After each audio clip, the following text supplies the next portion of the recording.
Guardian Group Walk and Run sua edição para ano 2015 a tomar lugar ayer. Essa aqui tem hora de mainta, com participação de uma quantidade grande de pessoas que a cana e também corre riba carretera nanti Corsou. E carrera aqui a conta com participação de participantes de tour idade e também ambos sexos, que não a competir e outro não a destine curva de condição para cumprir com o trajeto de 10 km.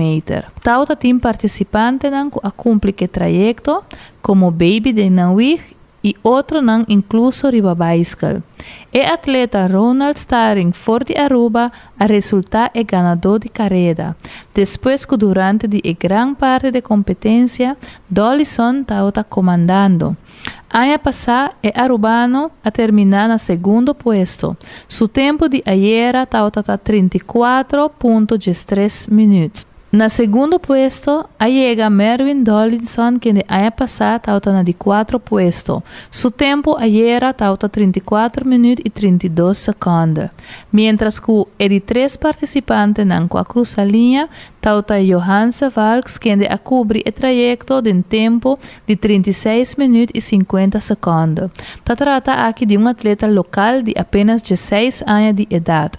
Conjuntamente por mira o resultado e também diferente de Snang, que a participar ayer tanto promé como durante o trajeto, riba e carretera de Corsou.